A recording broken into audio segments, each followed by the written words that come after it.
Hey everybody, I hope you are all doing well. My name's Emily Lee, and this is my channel, Good Enough 444. It's good to see you all on here. I'm so excited because I got this. Oh, Sister Wives in the beginning was interesting to start watching. I was young-ish and it just didn't seem real. It was just such a made for TV version of polygamy. And it was definitely really interesting to see the Browns on there in light of the fact that we came from the same background. I grew up with them.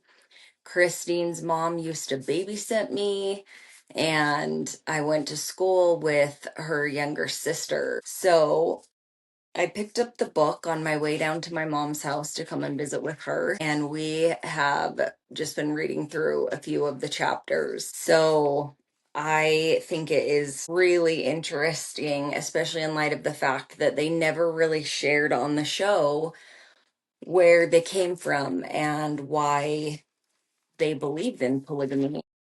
I think they shared, in some of the episodes, just little tidbits of things.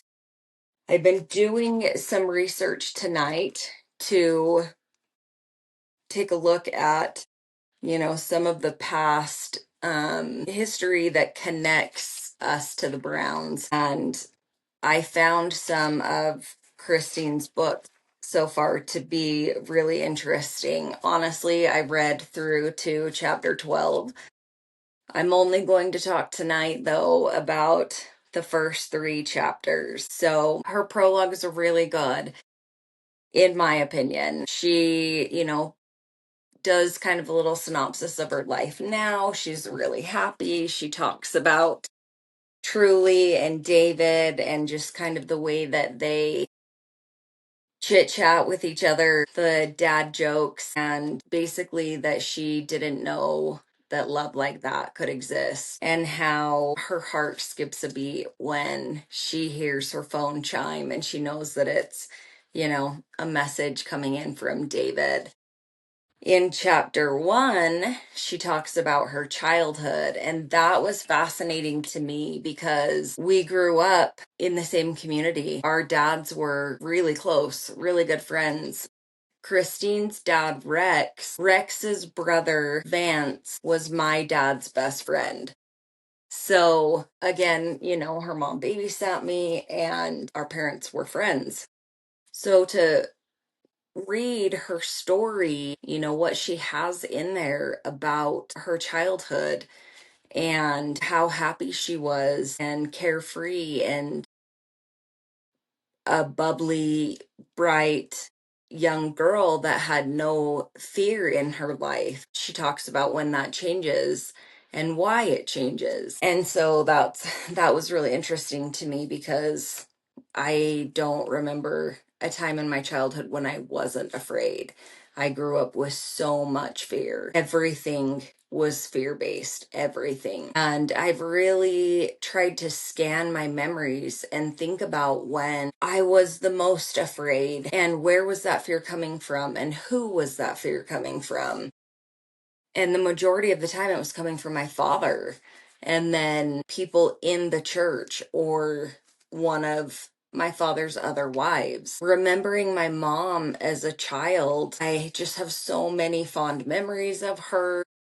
We were having a good time. We would stay up late and eat, homemade popcorn. And she was such a jokester. She would, if we paused a movie and everybody took a bathroom break, then you kind of had to peek around the corners because you never knew she might be there. She'd jump out and scare the shit out of you. She just was really a fun mom when she was home and she, wasn't working. It was also really interesting to, get further in the book, and Christine talks about the three jobs that she was working while raising her kids and homeschooling all of the Brown children. And that just blew my mind.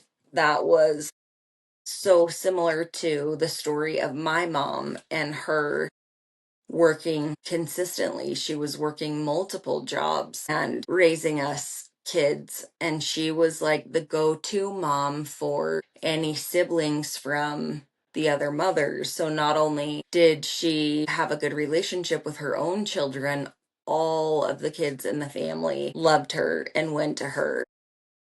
And so these similarities between Christine and my mom, I think are really profound to see the personality type and to compare Cody feels like a carbon copy of my dad, in my opinion. Really out for himself.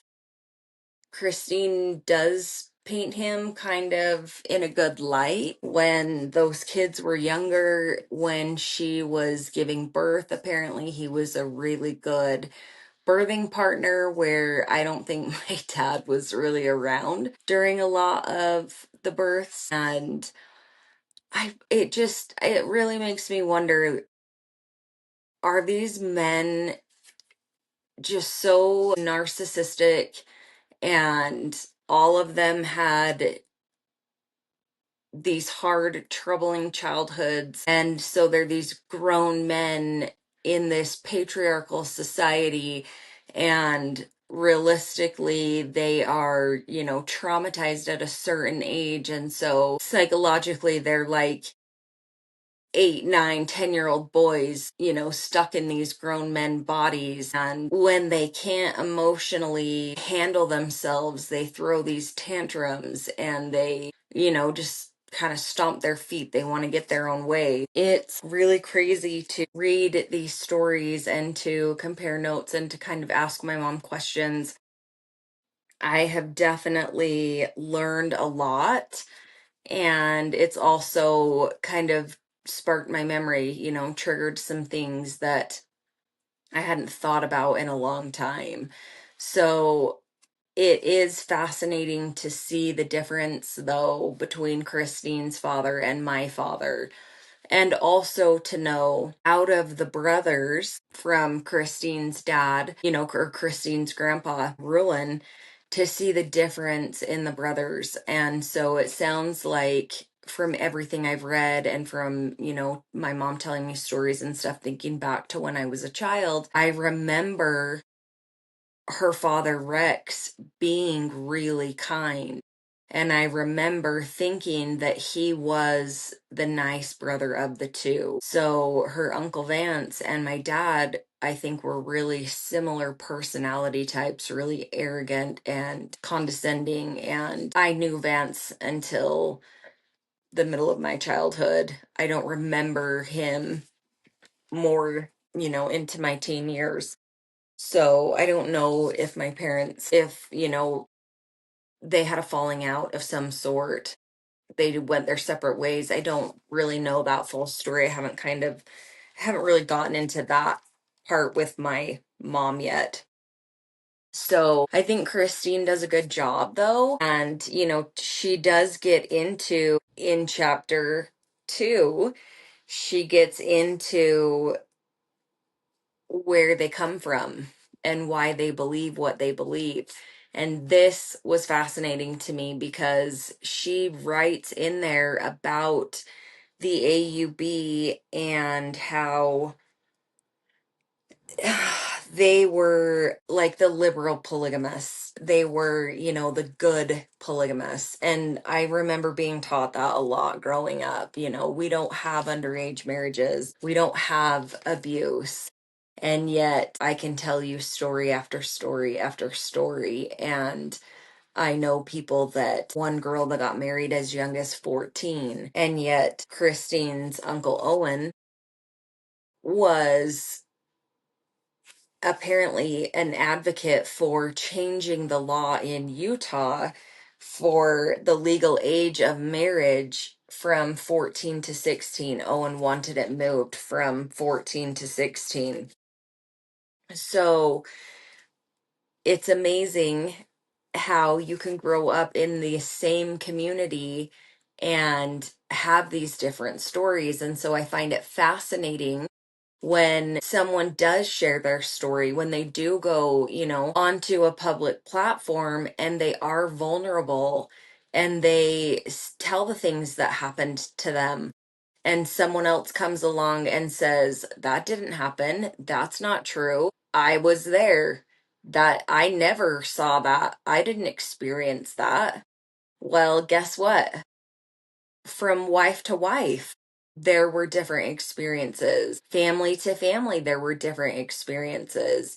In my family, my mom and her children were the whipping posts, they were the punching bags. My dad came home and he took out his anger and his aggression on my mom and on her children. So I have siblings that have zero memories of my dad beating them. And the majority of my childhood memories involve my dad beating us. And whether he was out of his mind raging or whether he was just over the top, passive aggressive, condescending, whatever it was always there. Always. So I've always had such a fear of my dad.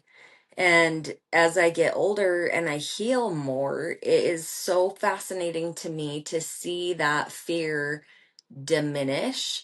And as I heal, to not feel so much anger and frustration at him.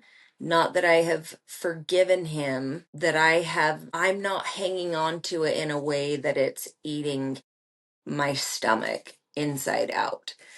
And so yesterday, while I was down here, I'm still down here, but so I read you guys, the rules that my dad sent out, and I come down here to my mom's. I don't talk to my dad. I'm not going to get permission from him to bring my dog to my mom's house. I don't know who you think you are, bud. I mean, I know you think you're a really big deal. Not for me. So I get down here Friday night.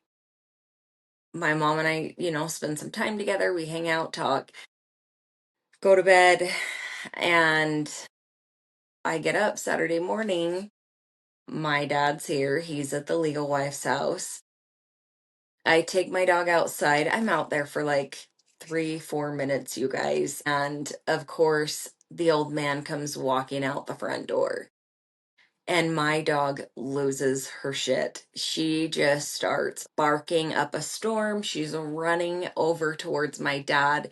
He's standing on, is unforgivable in my mind. I don't think that I will hang on to the emotions around that woman.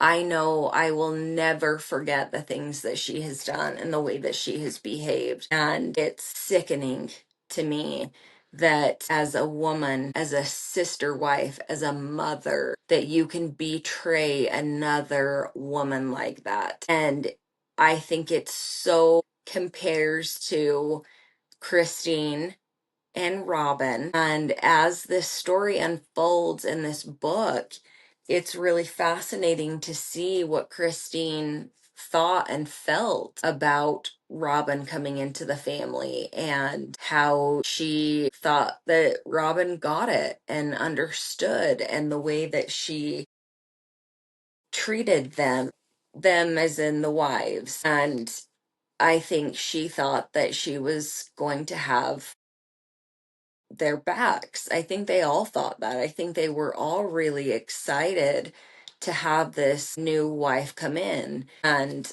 a lot of times you hear, and Christine has talked about, she wanted to be a third wife. The first wife was the first wife, and then the second wife comes in, and there's a lot of fighting and a lot of contention, and the second wife is the wedge. And that was something that my mom and I talked about today. After things got going, we were in her kitchen and I was making her recipe of homemade cinnamon rolls, which, oh my God, you guys, I'm gonna go home weighing 5 pounds more at least. And so she's I'm asking her just all of these questions, and she's telling me how things were and some of the stories from, the beginning years, and being able to compare these things, it really gives me such a different outlook and a different respect for all that my mom has been through and all that she has put up with. And it just almost made me wish that my dog would bite my dad's ankles, but she didn't. So she's barking at him and barking at him, and I'm like, what am I gonna do? I'm walking over there, Miko, settle down, while internally like, you let him have it.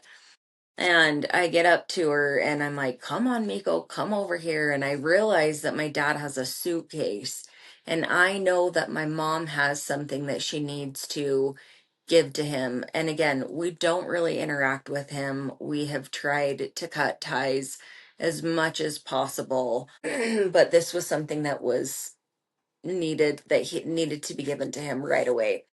And if he left, when's he coming back? Is he coming back? Oddly enough, he's been down here for the last several weekends, and I think that that's partly because he's got to watch over this property now. He has, behaved so badly, and my sister Melanie has talked about him on her podcast, her YouTube channel, Notes to Self 444. If you haven't been there, go there, check her out. Her and her husband Corey are hilarious. Two of my absolute favorite people in the world. So it's it's a lot, you guys. So I see that he has this suitcase, and I said, "Are you leaving? Mom has something that she needs to give to you." So I turn around and I run back inside. He doesn't say a word to me, not one word. He looks at me, and it's like his wheels are spinning, like he's debating. He didn't yell at my dog. That was surprising to me. I, in the past, have seen my dad not be nice to animals. And so the fact that he just stood there and he didn't say a word, he didn't yell at her, he didn't yell at me. Now, a week and a half ago, he sends out this, bullshit list of property rules, where we can park and how we can't play on the grass and blah, blah, blah. I think it's so funny. I think I personally think he is wounded. His ego is wounded. And I think that that is exactly what we have watched play out on TV with the Brown family. So I'm so excited to be reading this book. So I get back inside. I said, Mom, Dad's outside and he's leaving. Do you want me to give this to him? And she says, yes, please do.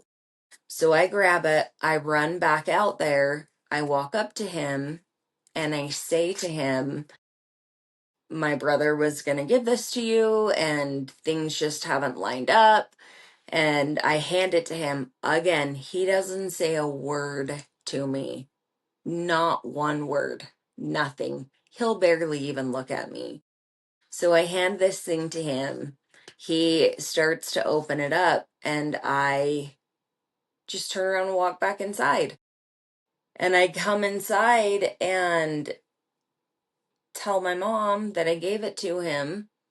And I come into my little brother's room and I sit on his bed and I like crack the blinds a little bit because I'm going to see, what does he do with this? Is he going to open it? Is he, what's he going to do? And so I'm sitting there kind of peeking out the blinds, and then I'm thinking, I can't believe I just did that. I can't believe that I just walked right out there and interacted with him, and I didn't say anything to him. I didn't start a confrontation with him, and he didn't say a word to me. And I was like, why am I peeking out these blinds? This is ridiculous, Emily. So then I just opened the blinds all the way up, and my mom had come in here and sat down in this chair, actually this chair that I'm sitting in now. And she's like, oh, you're gonna open the blinds and let him see you. And I just said, yeah, you know what? It doesn't I don't need to sit in here like a little kid scared of my dad. I don't need to be scared of him. Not because he's not scary, because he's definitely scary. He is not a nice man, in my opinion. I don't think that beating your children constitutes as a nice man. I don't think that towering over innocent people, that puffing your chest and using all, 6'9" of your height. And this man has, I mean, his hands are huge. Like if he put his hand on my head, it would go ear to ear. I mean, and his fingers are like, he is a big man. So he seems really scary, and he has always used his size and his height and his bark to control people. He just gets this aggressive, in your face demeanor, and he will puff his chest. He'll make himself as big as he possibly can, and he will stand over you. And he is so used to barking out orders and being listened to that I don't think he knows what to do with himself right now. And he's got these strong, stubborn daughters that are not going to sit back and listen to his bullshit anymore. None of us are going to listen to his bullshit anymore. We are over it. Done. You at this point mean nothing. Nothing. You cannot reach out to your children. Are you kidding me? You can't pick up a phone and make phone calls and connect.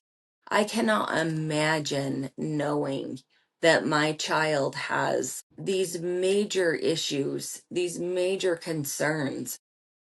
If he really truly doesn't think that he abused us, if he thinks that the way that he treated us when we were children was, why, as a father, is he not reaching out to us to try and talk through some of what's happening, some of what we believe has happened, and why we feel the way that we feel? Why, when one of us confronts him, does he just cut ties? How do you just quit communicating with your children after so many years of the I love yous, you are so precious to me, you're so beautiful, blah, blah, blah? How do you teach and preach family and community and these everlasting principles and all of this cult speak, and yet you have not even 10% of your children are part of the religion, and I say that very loosely, this religion that you believe in? Wouldn't, even just for appearances, wouldn't you want to reach back out? Wouldn't you want to mend fences and build bridges, whatever it takes to have these relationships? How does it look to your people that is the prophet of this church, aka cult, that you have relationships with wives that are just non-existent? They just have disappeared. You don't. He lied to his community for over 2 years, saying that he had these amazing relationships with all five of his wives, that he was in harmony with all five of his wives. And come to find out for his people, my mom kicked him out 2 years prior. She wasn't speaking to him. She didn't have nice things to say about him. She's definitely not in harmony with him. And so, because she's not in harmony with him, because she has said, I don't want to hear your lies anymore, I don't want to hear your used car salesman speech anymore, she has become the bad guy. She's public enemy number one. And it's amazing to me that you can take a relationship and turn it completely upside down and say the absolute opposite about someone when they're not meeting your needs. They're not serving a purpose for you. And again, we have watched this play out on our TVs for the last 15 years. We've watched this with the Brown family. And so it's the same story, it's the same scenario. What has played out on our TVs is literally playing out in my family, with my dad as the prophet of this church. And there are men standing behind him, I believe, that know that his downfall is coming and they want to snatch up his position. They think that they will do a better job. And I'm sure, as you know, my sister and I speak out about the injustice and the abuse and the things that are happening, it's probably fueling the fire in these other men's chests. And yet they're not going to do any better of a job. They're not better men. The primary one that I think is most gunning for my dad's position, for my dad's title, he left a wife and children to join the AUB. I'll never forget finding out that information as a child and just like, wow, I could not fathom how does that happen? You left a wife and children so you could join this community and get more wives and more children and then be a bastard to those wives and children, in my opinion.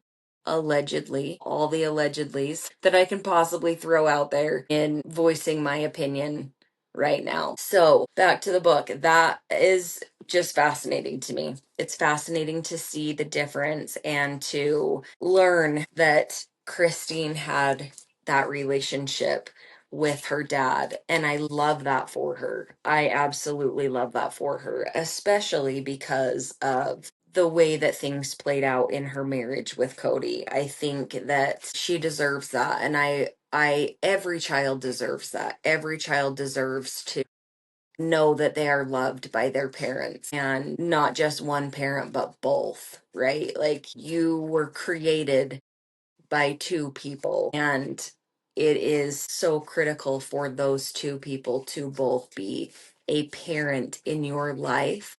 I don't care how old you are. A parent is a parent and they should be there for the rest of your life. So in Christine's prologue, she says, I'm just going to read you a couple lines. She says, I've spent years saying it's fine on repeat. I'm certain I come from a long line of women who have said it's fine. The show forced me to see that it wasn't, and maybe recognize that my ancestors had figured it out too. Strong women, all of them. But was I in a cult? I can hear you.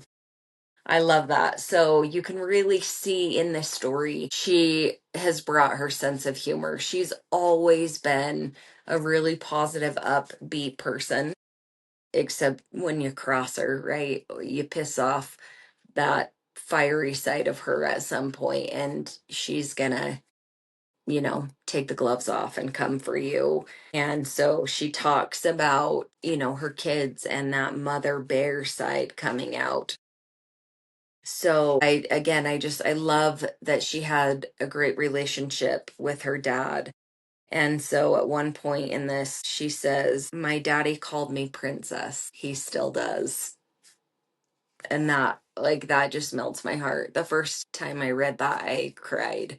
I read it, I got the book from Barnes and Noble on my way to my mom's, got in my car, hopped into a drive-through. It was 9 o'clock at night, and grabbed some food. And so while I was sitting there waiting for my food, then I read, the first few pages. She also says, I decided, and it was a decision, that I preferred to be cheerful and positive. So I love that too. She's made this decision as a small child.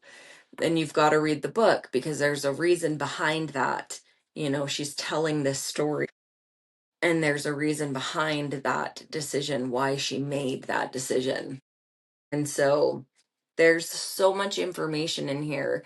And I don't know if it's just because I grew up in this life, because I grew up from the same community she did, that a lot of this fascinates me. I think this is going to be like a read, 2 or 3 times kind of book, because there's so much in here. And just going back, my mom and I read to her a few chapters, and then today while I was making cinnamon rolls, she read to me, and then we get into these conversations. And so I'm so thankful that I stopped and grabbed it so that we could, kind of go over some of this stuff together. So I really am happy for her, that she had that. And it's something that I have longed for. And especially as an adult, and especially as my marriage fell apart and things did not go the way that I expected. And they didn't from the beginning. And, that really, to compare that to her story, and as she's telling this story in this book, and it's like red flag, red flag, red flag, and I look at my parents' relationship, and it's like red flag, red flag, red flag, and same thing with mine. It was red flag, red flag, red flag. But here we are, these naive women that have had these terrible things ingrained in us, and we don't realize the coercive control that has played out in our lives. We don't realize the way that we have been manipulated to believe things are a certain way, people are different than they really truly are, and we just have been suckered into relationships and lives that we never should have been in ever. We deserved so much more, so much more. We still deserve so much more. And I personally love to see Christine and her relationship with David. I think it's amazing that they are as close as they are, that they have that relationship, and that finally, since she was a child, she finally gets to experience that love. And it's more than just the love from her children, which she talks about in the book. So, on to chapter 3. And this chapter got me in a rabbit hole. I went down a long rabbit hole for a while tonight, because she's talking about where does polygamy come from. And so she really explains the AUB and the LDS church. I mean, she doesn't get into great detail. The other thing I love about this book, and this is something my mom keeps saying too, is these chapters are really easy to read and they're not drawn out. So she's bringing this topic and she's explaining it and putting her perspective in there, putting her humor in there, and then moving on to the next chapter. And I love that. It definitely makes the book a really easy read. So she goes into kind of the history of polygamy and why it even exists in, our modern day society. And so it was something that Joseph Smith taught, and Joseph Smith was a really renowned storyteller. I personally believe that Joseph Smith was very intelligent. I think he pulled from a lot of resources. He put together, this Book of Mormon, and he sold this story, and this story has kept women, children, families in captivity for generations. I personally do not believe that the LDS church is true. I do not believe that their doctrine is true. I really truly believe that Joseph Smith was really good at what he did. And it is fascinating to me that 200 years later, the LDS church still exists. I don't I mean, it hasn't been 200 years, but it started back in the 1800s. So what, it started with Wilford Woodruff. No, excuse me. It was John Taylor gave the 1886 revelation. So the 1886 revelation that his covenants are eternal, his meaning God, and they cannot be abrogated. His commandments can be revoked, but only by him or his authority, aka whoever is the prophet of the church, whoever holds the keys of the priesthood. To enter into his divine glory, one must obey these eternal principles. So, September of 1886, John Taylor has a meeting of friends in his home in Centerville, Utah. And so he sets apart and ordains this small group of men to continue to live the principle of plural marriage. And they believe that this is the only way to get into the highest degree of heaven, the celestial kingdom. So you've got 8 men in there. And what's so crazy is one of these men happens to be my great great grandfather. So you've got John Taylor, who's the president of the LDS Church, John B. Woolley, who is Lauren C. Woolley's father, Lauren Woolley, he's like the primary character in this story, and then George Q. Cannon, who's a first counselor in the first presidency, John Nuttall, he's the secretary to John Taylor, Samuel Bateman, who is my great great grandfather. He's either my great great or great great great. I'm not sure how many greats are in there, but he is related to me through my mom, through her dad. And then Charles H. Wilkins is an associate to Taylor, and George Teasdale is an LDS apostle. So this group of men, they believe that the LDS Church lost the keys to the priesthood when they abandoned polygamy. And so, for people like me, this information really comes down to spiritual control. This is the type of information that I think a lot of fundamentalists, polygamists are cheering about. And I was taught about this my entire life. There's, the LDS Church has songs about the succession of who's the prophet of the church, and so it lists the names of all of the prophets, and the AUB had that same thing. And so when you look back, you've got all of these men who believe that LDS Church lost, they call it the keys to the priesthood. So they have these keys now, and they can't decide amongst them which one of them gets the succession from John Taylor.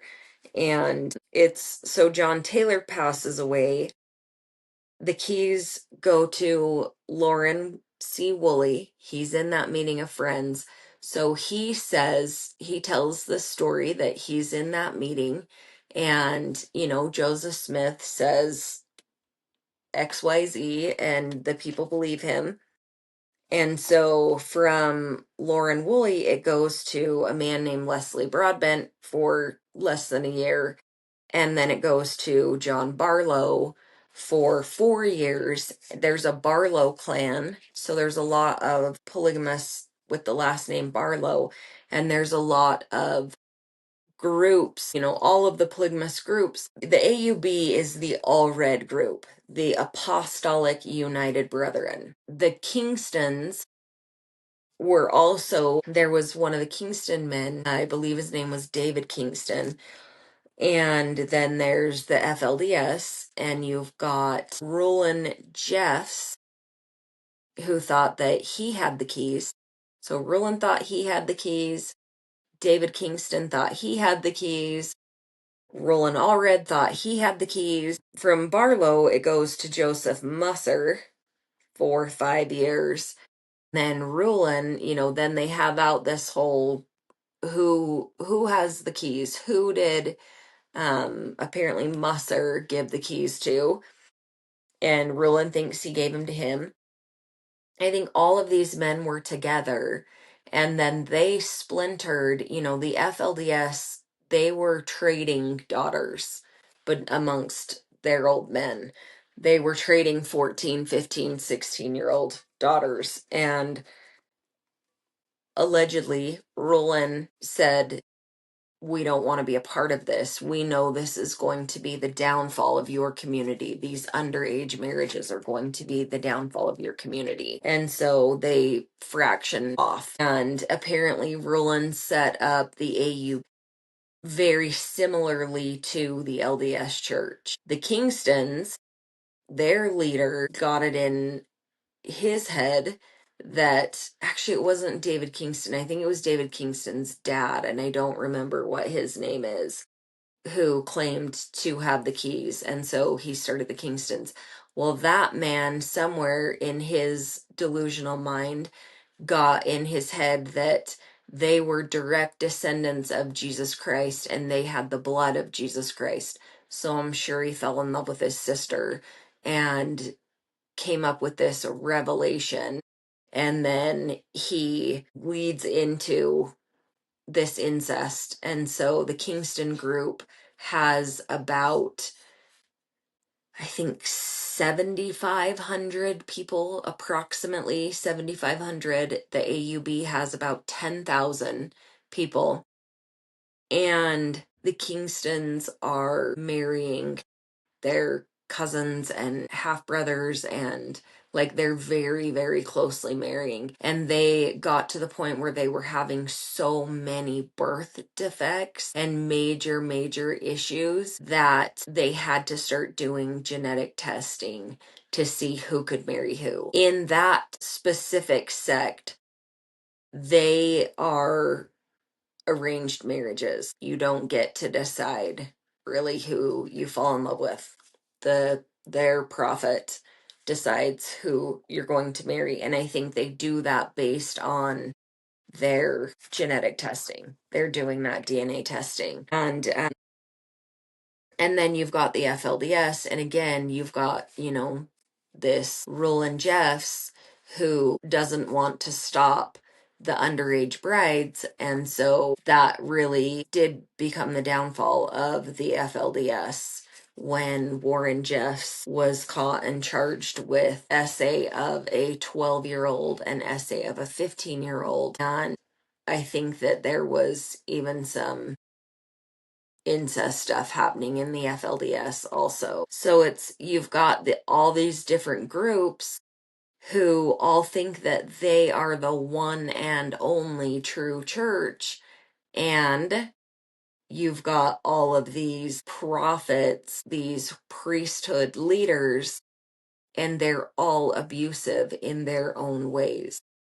They're all like, but when you're raised in it from birth, when this is ingrained in you, when you're in your mother's womb, you don't know anything different.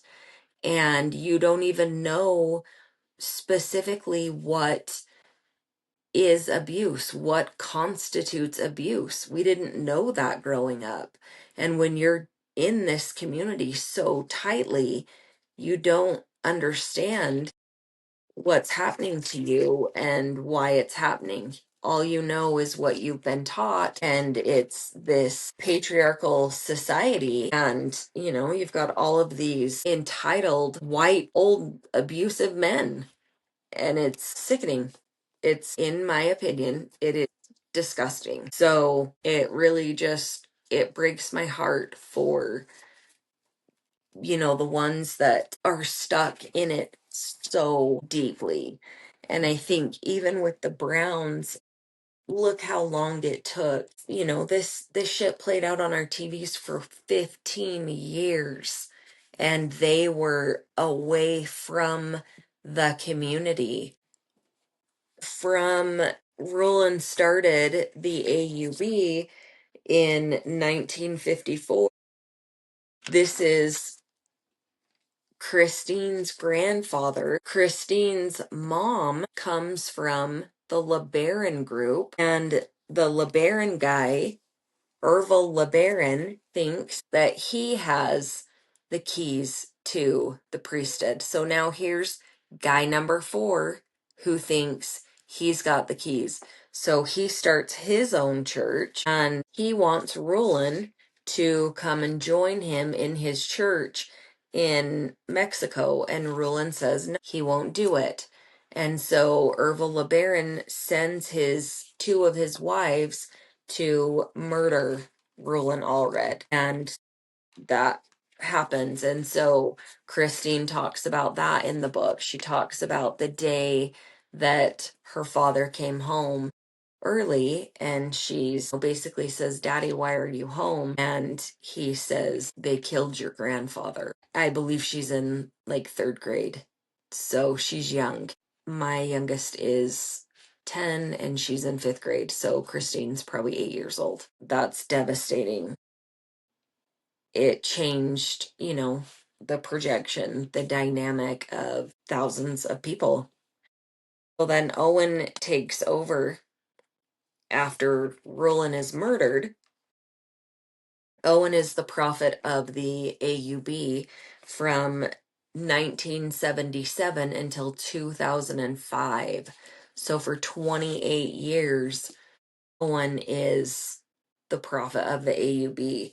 And Roland had been the prophet for 23 years prior to Owen becoming the prophet. Well, when Owen passes away, Lemoyne Jensen becomes the prophet. And now I don't know, I've never been a part of another religion to know how it works. I think in Catholicism there is set rules and set guidelines, and it goes from pope to pope. Again, I don't know. I think that this is just what I think, so they follow it. Now the AUB, every time they get a new prophet, that prophet puts down his own rules, his own regulations, his own beliefs, and the people believe that he was put in that position for a reason, and they need to trust God that this patriarchal, dirty old white man is going to lead them to the highest degree of heaven. So Lemoyne was really adamant about not having pets, and also one of his big things was not having sex unless it's to procreate. And I remember my dad saying, "Nobody gets to be in my bedroom but me and my wife." Whatever wife it is, whoever's turn it is that night. Then Lemoyne skips over, well, back it up. Owen skipped over a few and went to Lemoyne. When I was a kid, I was told my dad would never become the prophet, ever. There were too many men ahead of him, and he would be an old man and die before it got to be his turn. Well, Owen skips over a couple guys, and Owen is like my dad's adopted father. My grandfather was bonkers, bonkers, bonkers, like batshit crazy. And when I was a teenager, he married one of his friend's daughters, and they did some type of a barter, some type of a trade. And this man himself was just a disgusting, dirty old man. My grandparents got divorced when, my grandma had 9 kids, 11 kids, and 9 of them were in the AUB, all of them polygamists. And my grandpa didn't take care of his family at all. I look back at pictures of my grandma and she was just like emaciated. And this woman tried her whole life to be perfect and proper, and just, you would never guess um, that she had struggles. Looking back at the time when she was married to my grandfather, they had all these kids. He was, trying to get rich quick schemes. So again, this goes back for generations. Look at Cody, and job after job, place after place, trying to get rich. However, like, this has played out amongst so many of the men for years and years and years in the AUB. So from Lemoyne, it goes to Lynn Thompson. And Lynn Thompson was accused of SA some of his daughters. So that caused a really big divide with a lot of members in the church. Well, Christine Brown talks about that in her book, and they agreed that they would never follow a man who had done that to their children.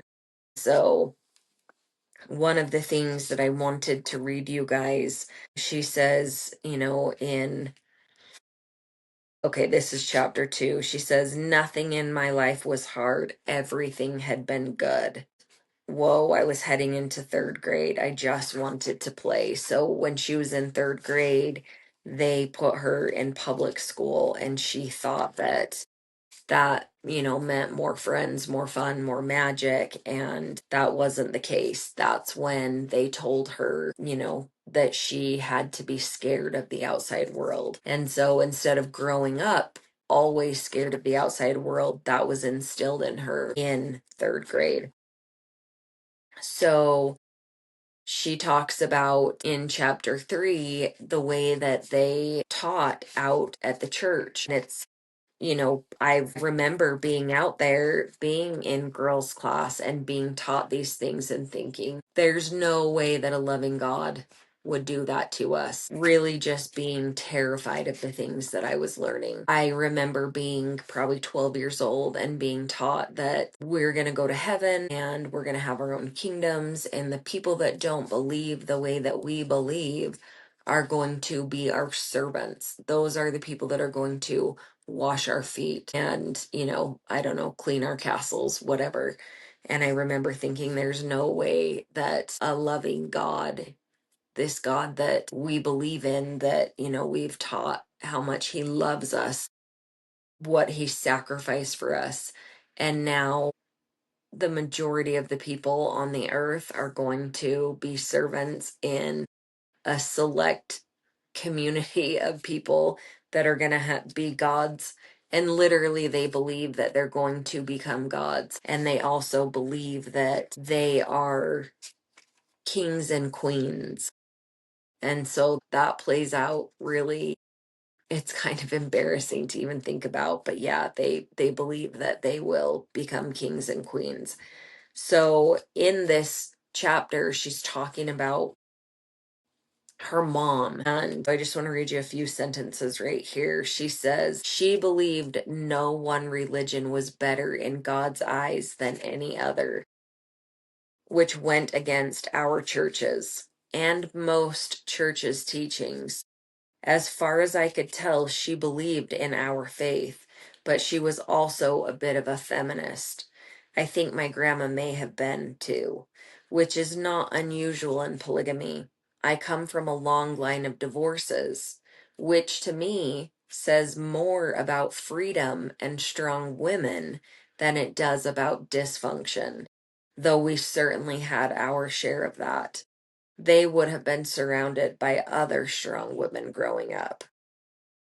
In our church, we marry whom we want, and there are no underage marriages. We don't marry our relatives, though distant cousins sometimes come into the mix. No one forces us to marry old men or widowers with 10 children." So reading some of this, I wonder, like, how in touch is Christine? She's been wrapped up in sister wives and her family outside of the community. And so it's, saying no underage marriages, and yet it's not prominent like it is in the FLDS or in the Kingstons. It does happen though. And we don't marry our relatives. Well, I can tell you about a couple, first cousins that are getting married. Like, it happens. It's not prominent. It's not on, the front page of the evening news like it was about the FLDS. And yet it's happening. And again, we were raised to believe that our church was like the good polygamists. We were the ones that didn't do those bad things. And I think we were just the ones that hid the bad things better than the other churches did. That kind of stuff got really swept under the rug. And so when Lynn became the prophet and, it came out about this essay with his daughter or multiple daughters. I didn't follow that story closely. I think that she's basically saying that that was when they cut ties with the AUB because they knew that they couldn't follow that man. They couldn't believe the things that he taught. I wish that my parents would have had the ability to take that stand. And yet, in my opinion, my dad had his head really far up Lynn Thompson's ass. And he was like a little puppet to Lynn. And I think that he was that way because he wanted to be in the position that he's in now. In my opinion, he wanted to be the prophet. He wanted to be the big cheese.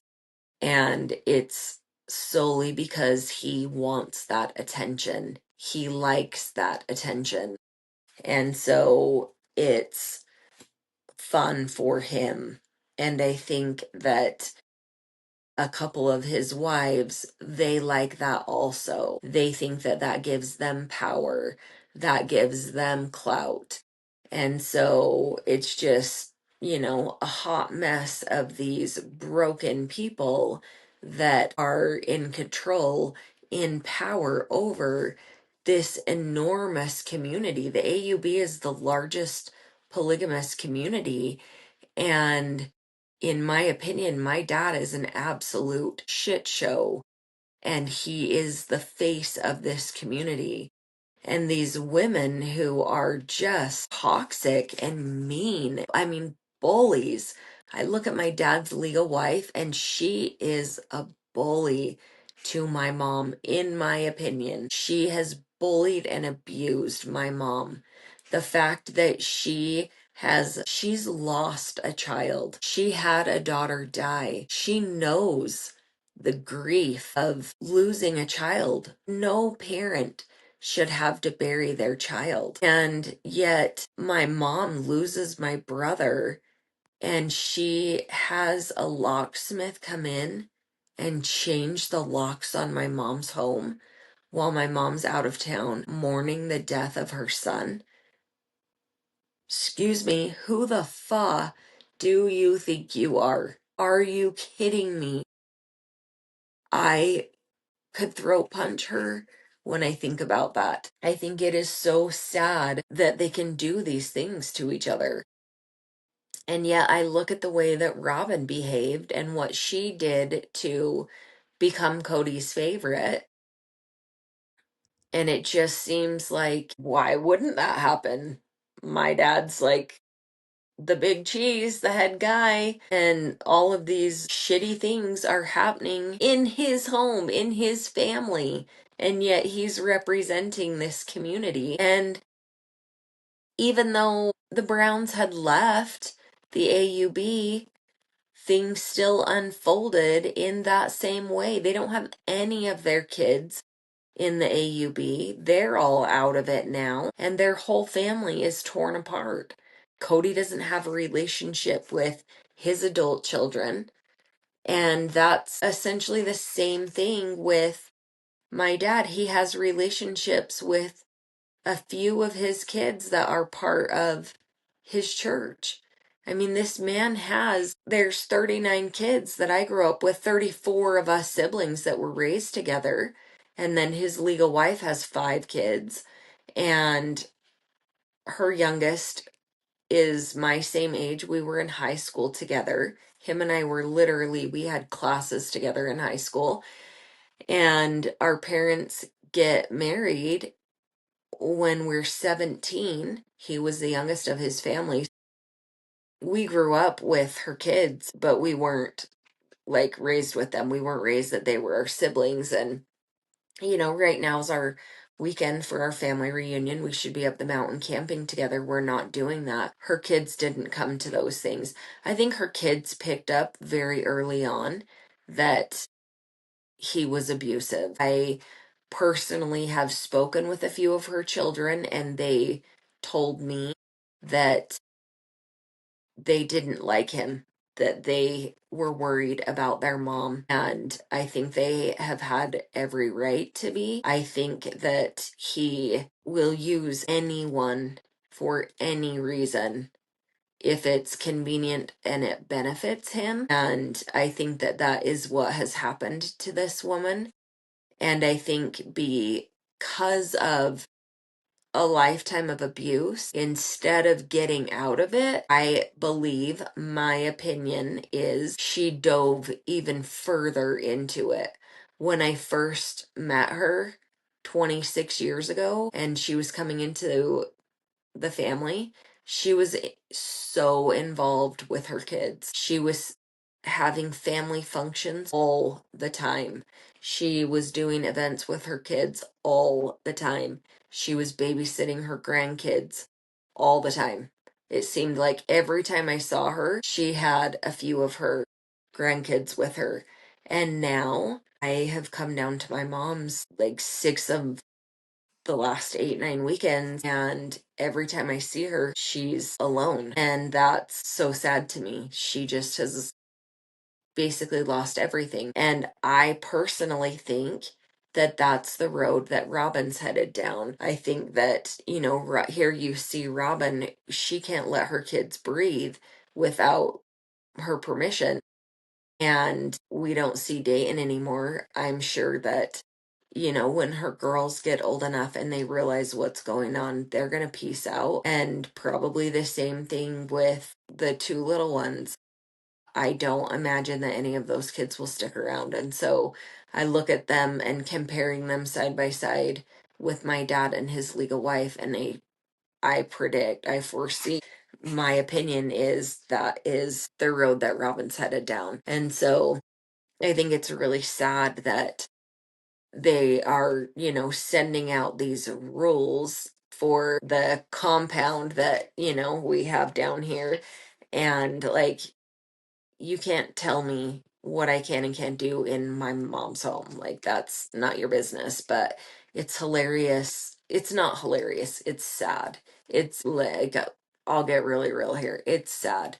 How sad is it that 5 years ago, I was working with my dad at his business and they loved me. They absolutely adored me and they loved my kids, and my kids loved them. They were very involved. And now we're being told they don't want to see my children play on the grass.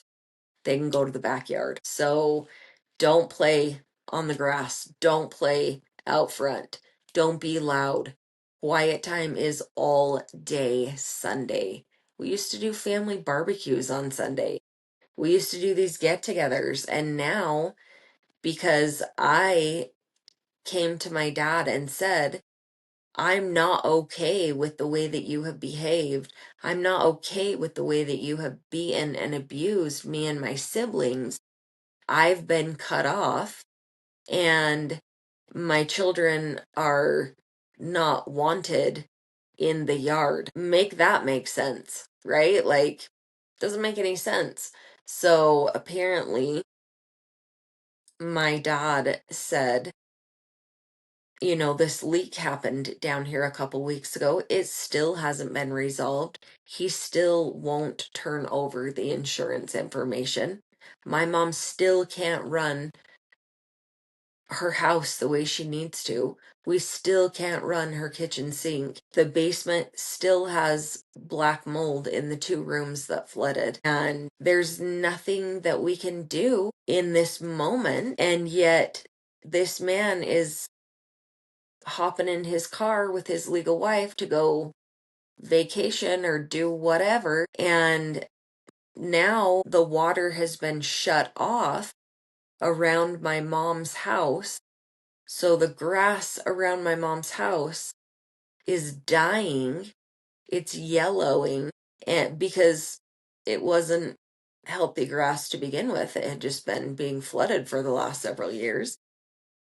So now this grass is dying, and he says, I don't care if the grass dies around Sherlynn's house. Let it die. Okay, cool. Thanks, Dave. Keep digging. Just keep digging. Because guess what? We're good enough to figure out a way around this, and we'll get there, and we'll see where you're at when that time comes. So these 10,000 people that are part of his community have no idea who he really is. And I figured it out when I worked with him, and it was confirmed to me when his wife passed and the way that he handled her and her home and her children, my brothers and sisters, my nieces and nephews. And that's when I said, I'll never have a relationship with this man again. I don't want or need that in my life. And it's devastating. I have cried and mourned and done what I can to work through those issues. And yet I still cry when I read in Christine's book, my daddy called me a princess. He still does. I would give anything for that, to have a daddy that loved me in that way. And yet, I don't need that from this man. This man never was that to me, and he never will be that to me. And the relationship that I thought I had with him, that I was close with him in whatever way, it was fake, and I was scared of him. And I think about I didn't know. I didn't know. And so it really was a big deal for me to interact with him yesterday and to not end up shaking in the fetal position. It was a really big deal for me to make that video the other night and to post it and to not be in the fetal position. So I really have had to work hard through a lot of things. And I'm still sad. I'm still sad for me. I'm still sad for the rest of my siblings. So it's going to be interesting to really see the progression of Sister Wives, to watch the way that it plays out. It has been fascinating the last couple of years to see how Cody has just gone downhill and the way that he has treated his wives and children, and at the same time to see the way that my dad has treated his wives and children, and to know there are really good people in this community, and they have no idea that they're in a cult. They have no idea the way that they have been brainwashed, and they have no idea the freedom that is on the outside of that cult. If they could get out, if they could be free. And I wish I knew of a way to end it all, to give freedom to all of them. Is there a way to end the AUB? Is there a way to end the Kingstons? Is there a way to end this mess that Joseph Smith started back in the 1800s? I wish I knew of a way to make it stop. I wish I knew how to help these people get the freedom that they need, that they deserve. So I'm gonna keep working forward. I definitely have some goals and some roads I'd like to go down, and some things that I would like to see happen. And it is, it's been really healing for me to do the interviews that I have done.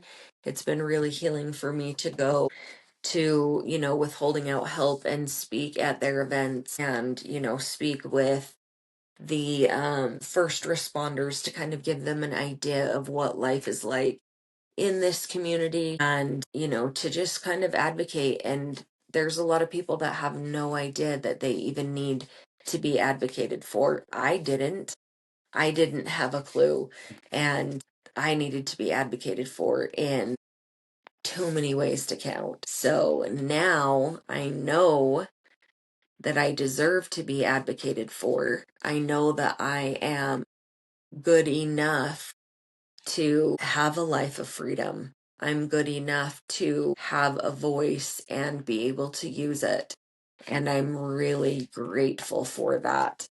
And whether my mom can fully see how good she is good enough. And I fully believe that she paved the way for me and for my siblings. And I think that that will play out and we'll get to start to see that. And I think the same thing happened with Christine Brown and her mom. I think her mom really paved the way for her to get freedom. And we're going to see that story progress in this book. So those were chapters 1 through 3.